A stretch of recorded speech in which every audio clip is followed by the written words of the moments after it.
আমার স্নেহ সকল ছাত্রছাত্রী, তোমরা যারা ক্লাস 12 এ পড়ছো, সেমিস্টার 4 দিবে, তারা জানো যে আমি প্রত্যেকটা চ্যাপ্টার থেকে একদম কম্পিউটারে প্রিন্ট করা নোট তোমাদের সামনে হাজির করি। আজকে সেরকম নদীর প্রকারভেদ নিয়ে এসেছি, যেটি তোমাদের সেকেন্ড চ্যাপ্টারে অর্থাৎ জিওমরফিক প্রসেসের যে চ্যাপ্টারটি, ভূমিরূপ গঠনকারী প্রক্রিয়া সমূহ, সেই চ্যাপ্টারেরও কিন্তু একটা ক্লাস করা হয়ে গেছে।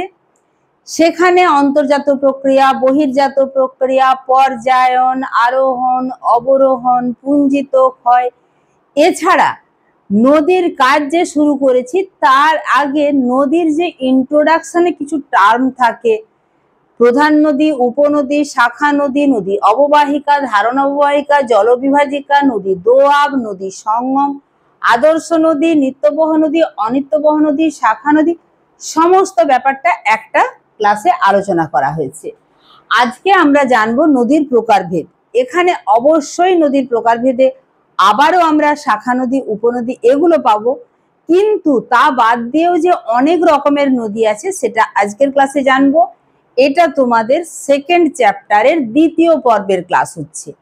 প্রথম চ্যাপ্টারের সমস্ত ক্লাস কিন্তু এইরকম ভাবেই কম্পিউটারে টাইপ করে দেওয়া আছে। তোমরা কম্পিউটার প্রিন্ট পুরো নোটটা আমার একই সাথে পুরো যে সেকেন্ড চ্যাপ্টারের ফার্স্ট পোর্শন যেই অংশগুলো বললাম আলোচনা করে দেয়া আছে। দেখো, তোমাদেরকে আগের দিনে যখন ক্লাস করেছি বলেছি তোমরা প্রত্যেকটা জিনিস স্ক্রিনশট নিয়ে নিবে এবং নোটসটা রেডি রাখবে। জাস্ট প্রত্যেকটা সংজ্ঞা 2-2.5 লাইনের করে করা আছে, সঙ্গে ছবি সহ। আমি পুরোটা দেখাচ্ছি না। আজকে শুরু করছি নদীর শ্রেণী বিভাগ, যেটি তোমাদের আমরা যে নদীর কাজ পড়ব সেখানে প্রথম আমাদেরকে নদীর শ্রেণী বিভাগটা একটু জেনে নিতে হবে। এটা দেখো, নদীর ক্ষয় কার্যের প্রক্রিয়া, বহন কার্যের প্রক্রিয়া হয়ে গেল। এরপরে নদীর শ্রেণী বিভাগ। প্রথমত বিভিন্ন বিষয়ের উপর নির্ভর করে নদীর শ্রেণী বিভাগ করা হয়। সেগুলো কি কি, আমরা কোন কোন বিষয়ের উপর ভিত্তি করে নদীর ভাগ করছি এবং কি কি ভাগ সমস্তটাই জানবো। নদীর প্রকারভেদ সম্পর্কের ভিত্তিতে, অর্থাৎ একটা নদী তার সাথে অন্য নদীর কি সম্পর্ক, সেই সম্পর্কের ভিত্তিতে নদীর শ্রেণী বিভাগ। সেখানে প্রধান নদী, ভূমিভাগের ঢাল অনুসারে যে নদী একদম উৎস থেকে মোহনা পর্যন্ত প্রচুর জল বহন করে নিয়ে চলে, তাতে প্রচুর নদী এসে মিলিত হয় এবং ওই প্রধান নদী থেকে অনেক সময় নিম্ন গতিতে শাখা আকারে কোনো নদী বেরিয়ে যায়। এই যে ভূমির ঢাল বরাবর বয়ে যাওয়া প্রধান নদী, তাকেই অর্থাৎ প্রধান যে নদী সেটাই হচ্ছে প্রধান নদী। তাতে যদি অন্য কোনো নদী এসে মিলিত হয় সে হচ্ছে প্রধান নদীর উপনদী। এবং প্রধান নদী থেকে যখন অন্য নদী শাখা আকারে বেরিয়ে যায়, এই শাখা নদীটি প্রধান নদীর শাখা নদী। আমার এই প্রত্যেকটাই সংজ্ঞা এবং উদাহরণ দিয়ে করা আছে। এরপরে জলের যোগানের ভিত্তিতে নিত্যবহ নদী, কিছু কিছু নদী আছে নিত্যবহ অর্থাৎ সারা বছর তাতে জল থাকে।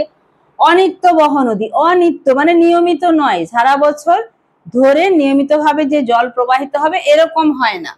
আর কিছু কিছু নদী আছে স্বল্পস্থায়ী নদী, তবে এই স্বল্পস্থায়ী নদীগুলোকেও আমরা অনিত্যবহ নদী বলতে পারি, কারণ স্বল্পস্থায়ী নদী মানেও তাতে স্বল্প কিছুদিনের জন্য জল থাকে, তার মানে নিত্যবহ নয়।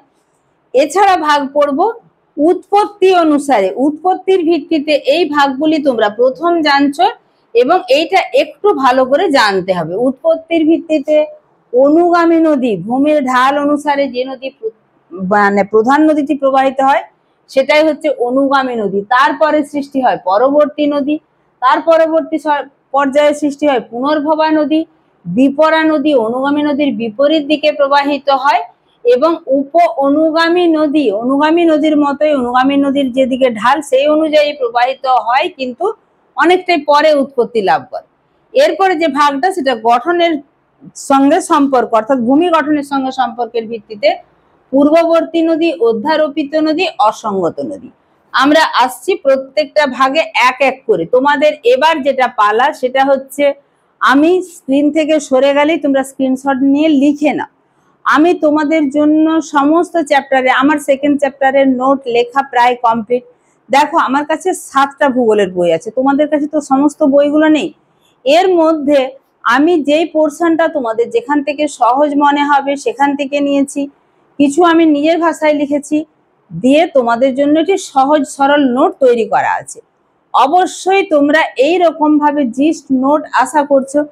আমাকে তোমরা বলেছো পিডিএফ দিতে, আমি পিডিএফ এর লিংক ওখানে পেস্ট করছি, কেন জানি না তোমাদের কাছে খুলছে না। যাই হোক, আমার মনে হয় এই যে 15-20 মিনিটের ক্লাস, এইটুকু একটু আধ ঘন্টা সময় দিয়ে যদি তোমরা লিখে নাও, লেখার সময়ই তো পড়া হয়ে যাচ্ছে।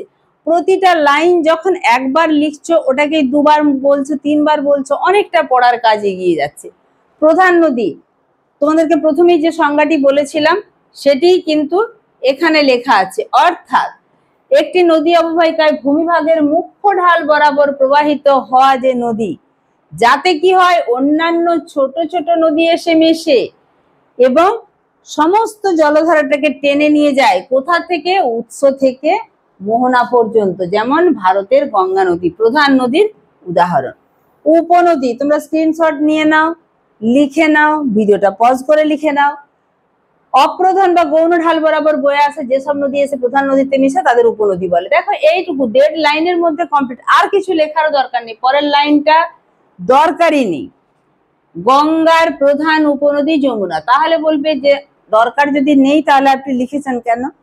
তো তোমাদের মনে হতে পারে যে আমি উপনদী সম্পর্কে আর 2-1টি কথা জানবো। সেটা কি? প্রধান নদীর মধ্যে এইসব উপনদী কি করে? জল সরবরাহ করে, তাই এইসব নদীকে প্রধান নদীর উপনদী বলে। শাখা নদী, একদম দেখো 2 লাইনে লেখা আছে প্রধান নদী নিম্ন প্রবাহে এসে, এই বিভক্তটা কিন্তু নিম্ন প্রবাহেই হয়, বিভিন্ন ভাগে বিভক্ত হয়ে মোহনায় পতিত হয়। এই বিভক্ত হওয়া নদীগুলিকে প্রধান নদীর শাখা নদী বলে। ডিস্ট্রিবিউটারি, ইংলিশ টার্মটা জেনে নিবে, উপনদী হচ্ছে ট্রিবিউটারি, শাখা নদী হচ্ছে ডিস্ট্রিবিউটারি। এরপরে জলের যোগানের ভিত্তিতে তোমাদেরকে বলেছিলাম যেসব নদীতে সারা বছর জল থাকে তারা হচ্ছে নিত্যবহ নদী, যেমন গঙ্গা, ব্রহ্মপুত্র। অনিত্যবহ নদী শুধুমাত্র বৃষ্টির জলে পুষ্ট, বরফ গলা জলে পুষ্ট নয়, সেগুলোকে বলে অনিত্যবহ নদী। দক্ষিণ ভারতের মহানদী গোদাবরী, কৃষ্ণা এবং কাবেরী। তোমাদেরকে সুযোগ দিচ্ছি, তোমরা স্ক্রিনশট নাও বা পজ করে লিখে নাও। স্বল্পস্থায়ী নদী, এফেমেরাল রিভার, বৃষ্টির জলে পুষ্ট যেসব নদীতে, মানে স্বল্পস্থায়ী নদীটা অ্যাকচুয়ালি অনিত্যবহ নদী। বৃষ্টিপাত সংঘটিত হওয়ার পর মুহূর্তে জলপ্রবাহ বজায় থাকে, অন্য সময় সেরকম জলের যোগান থাকে না। এটার উদাহরণ আমরা ভারতের লুনি নদী করতে পারি। উৎপত্তির ভিত্তিতে অনুগামী নদী, ভূমিভাগের প্রাথমিক ঢাল অনুসারে, এটা আগেই বলে এলাম, তাও তোমাদের জন্য যেটুকু নোটস রেডি করা আছে সেটুকু বুঝিয়ে বলে দিই। ভূমিভাগের প্রাথমিকভাবে গঠিত হওয়ার পর সেই ভূমিভাগের প্রাথমিক ঢাল অনুসরণ করে যেসব নদী প্রবাহিত হয় তাদের অনুগামী নদী বলে। যেমন দক্ষিণ ভারতের গোদাবরী, কৃষ্ণা, কাবেরী সব প্রাথমিক ঢাল অনুসরণ করে প্রবাহিত হয়। এরপরে চলে যাব পরের ভাগে। এখানে একটা ছবি আছে, দেখো এখানে একটা অনুগামী নদী, তার প্রবাহ দেখানো হয়েছে। এখানে একদম যে অনুগামী নদীটা প্রবাহিত হয়েছে তার উল্টো দিকে একটা নদী, তার নাম হচ্ছে বিপরা নদী। আর অনুগামী নদীতে যে নদী পরবর্তীকালে এসে মিশেছে তার নাম পরবর্তী নদী। তাহলে অনুগামী নদী ভূমিভাগের মুখ্য ঢাল বরাবর, পরবর্তী নদী ওই নদীতে এসে মিশে বিপরা নদীর ঠিক উল্টো দিকে প্রবাহিত হয়। পুনর্ভবা নদী বিপরা নদীর পরবর্তী পর্যায়ে তৈরি হয়, কিন্তু অনুগামী নদীর ঢাল বরাবরই প্রবাহিত হয়। এরপরে আমরা দেখে নেব পরবর্তী নদী, যে নদীগুলো তোমাদেরকে বললাম একটুখানি, একটু ছবিতে দেখিয়ে নিলাম। পরবর্তী নদী, সাবসিকুয়েন্ট স্ট্রিম, অববাহিকার প্রধান ঢালের পার্শ্বদেশ বরাবর, অর্থাৎ অববাহিকায় যে প্রধান নদী প্রবাহিত হয়ে গেছে সেই প্রধান ঢালের পার্শ্বদেশ বরাবর দুর্বল স্থান বা ফাটলের অংশ দিয়ে যেসব নদী প্রবাহিত হয় তাদেরকে পরবর্তী নদীর বলে। অনুগামী নদীর পরে এরা সৃষ্টি হয়। এই নদী মস্তক বরাবর ক্ষয় করে তাদের দৈর্ঘ্য ক্রমশ বৃদ্ধি করে। অনুগামী নদীর পরে এই নদীর সৃষ্টি হয় বলে এর নাম, প্রথমে বললাম অনুগামী নদীর পরে এই নদীর সৃষ্টি হয়, তাই এর নাম পরবর্তী নদী। যেমন উত্তর ভারতের চম্বল, সিন্ধ, কেন এগুলো হচ্ছে পরবর্তী নদীর উদাহরণ। এখানেও আরেকটি ছবি দেয়া আছে, তোমরা বইতেও ছবিগুলো পেয়ে যাবে। এরপরে পুনর্ভবা নদী, কোন এলাকায় স্থানীয় ঢালের সৃষ্টি হওয়া ছোট নদী যখন বড় নদীর এলাকার ঢালের অভিমুখে প্রবাহিত হয় তখন তাকে, তার মানে গিয়ে দাঁড়াচ্ছে কি, অনুগামী নদী যেদিকে প্রবাহিত হয়েছে এটা পরবর্তী নদী, পুনর্ভবা নদীও সেই দিকে প্রবাহিত হয়। তাই এই পুনর্ভবা নদী হচ্ছে নদীর ঢাল বরাবর, তাই এই নদীকে কি বলে, এই নদীর অপর নাম হচ্ছে নদী নদী। উদাহরণ যমুনার উপনদী আসান পুনর্ভবা নদীর উদাহরণ।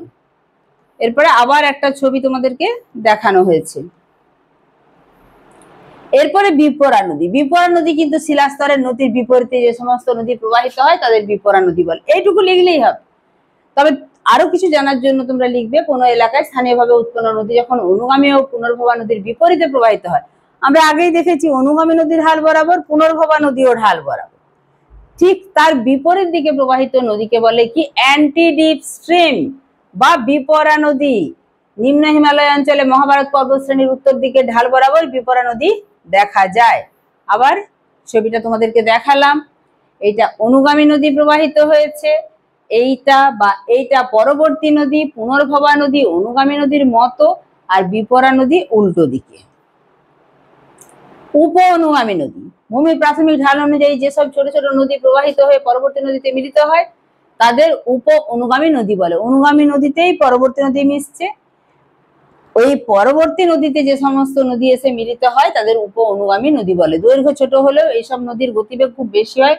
উপ অনুগামী নদীগুলি সাধারণত ভূমিভাগ সৃষ্টির প্রথম পর্যায়ে সৃষ্টি না হয়ে পরবর্তী পর্যায়ে, একদম প্রথম পর্যায়ে তো যেটা সৃষ্টি হয়েছে সেটা অনুগামী নদী। এরপরে এই ছবিটাই আবার দিয়েছি যাতে তোমাদের বারবার দেখতে সুবিধা হয়, গঠনের সঙ্গে সম্পর্কের ভিত্তিতে।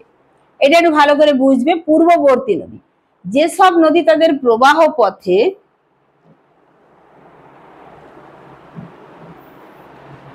ব্যাপক মাত্রায় ভূসংস্থানিক পরিবর্তন হওয়া সত্ত্বেও নিম্নক্ষয়ের মাধ্যমে তাদের পূর্বেকার প্রবাহ পথ ভূমিরূপের ব্যাপক মাত্রায় পরিবর্তন হয়েছে, তাও প্রচুর পরিমাণে নিম্নক্ষয় করে তার নিচে অর্থাৎ নিজের যে প্রবাহ সেটা বজায় রেখেছে, তাকে পূর্ববর্তী নদী বলে। তবে প্রবাহ পথে ভূমিভাগের উত্থানের হার বেশি হলে নদী তার আগেকার গতিপথ বজায় রাখতে না পারলেও নতুন গতিপথ সৃষ্টি করে থাকে। তবে অনেক সময় কি হচ্ছে, ওই গতিপথ যদি বজায় রাখতে না পারে তখন কিন্তু নূতন গতিপথ সৃষ্টি করে। সিন্ধু, অরুণ, তিস্তা ইত্যাদি হিমালয় অঞ্চলের নদী পূর্ববর্তী নদীর উদাহরণ। এরপরে অধ্যারোপিত নদী। অধ্যারোপিত নদী কেমন ভাবে, নদীটা নিচের অর্থাৎ একটা নবীন শিলাগঠিত অঞ্চল, তার উপর নদীটা বইতে বইতে নিম্নক্ষয় করতে করতে নিচের প্রাচীন শিলাস্তর একদম অন্য শিলাস্তরের উপর কিভাবে অধ্যারোপিত হচ্ছে দেখো।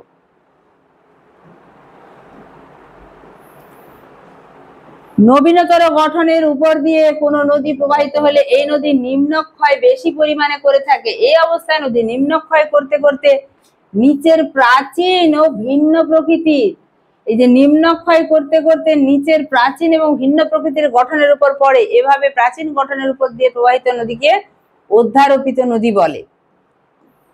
অর্থাৎ এই শিলাস্তরের উপর দিয়ে প্রবাহিত হতে হতে নিম্নক্ষয় করতে করতে এই যে পরপর তলার দিকে লেয়ার আছে, এই নিচের দিকের শিলাস্তরের উপর অধ্যারোপিত হয়, একে অধ্যারোপিত নদী বলে। এরপর হচ্ছে অসঙ্গত নদী, ইনসিকুয়েন্ট রিভার। যেসব নদী গঠন, ভূমির প্রাথমিক ঢাল, শিলার প্রকৃতি ও বিন্যাস, ভূতাত্ত্বিক গঠন প্রভৃতি অনুসারে নির্ধারণ করা যায় না। একদমই প্রাথমিক যে শিলার গঠন, শিলার প্রকৃতি, বিন্যাস, ভূমির ঢাল এগুলোর অনুযায়ী নির্ধারণ করা যায় না, সেই সব নদীগুলিকে অসঙ্গত নদী বলে। যেসব অঞ্চলে শিলাস্তরের ক্ষয় প্রতিরোধ ক্ষমতা সমান থাকে সেই সব অঞ্চলে মস্তকমুখী, এই অসঙ্গত নদীতে মস্তকমুখী ক্ষয়ের মাধ্যমে নদী উৎস অঞ্চলের দিকে ক্ষয় করতে থাকে। এটাই ছিল লাস্ট নদী। তাহলে তোমরা সমস্ত নদীর শ্রেণী বিভাগ জানলে, এগুলো 2 নম্বরের প্রশ্নের জন্য কিন্তু খুব গুরুত্বপূর্ণ। এরপরে নদীর কাজের ফলে সৃষ্ট ভূমিরূপ নিয়ে আসবে, যেটা তোমরা ক্লাস 10-এ পড়েছো। ফলে ওই নদীর কাজের ফলে সৃষ্ট ভূমিরূপটা কিন্তু একটু লং হবে, কিন্তু আমি জানি তোমরা এটা পড়েছো, তোমরা এটা পারবে। ফলে ওটা একটু লং হলেও কিন্তু তোমরা এইচএসএ মাধ্যমিকের চাইতে আরেকটু বেশি পড়বে, তাই একটু বেশি ইনফরমেশন আছে, তাই অবশ্যই কিন্তু ক্লাসগুলো দেখে নিও। তোমাদের জন্য প্রত্যেকটা চ্যাপ্টারের প্রত্যেকটা পার্ট থেকে আমি নোটস রেডি করার পাশাপাশি আমি তোমাদেরকে বলেছি সম্ভব হলে আমি পিডিএফটা দিয়ে দেবো, কিন্তু আমি পিডিএফ এর লিঙ্ক কেন দিতে পারছি না বুঝতে পারছি না, হয়তো আমি এই ব্যাপারটাতে নতুন বলেই আমি করে উঠতে পারছি না। যাই হোক, তোমরা স্ক্রিনশট নিয়ে নোটসটা লিখে নিতে পারবে এবং প্রত্যেকটা চ্যাপ্টার কমপ্লিট হওয়ার পরে কিন্তু আমি প্রত্যেকটা চ্যাপ্টার থেকে সাজেশন দিয়ে দেবো, যেরকম ফার্স্ট চ্যাপ্টারে দিয়েছি। তাই যদি এখনো পর্যন্ত চ্যানেলটা সাবস্ক্রাইব করে না থেকে থাকো তাহলে অবশ্যই এক্ষুনি সাবস্ক্রাইব করে নাও।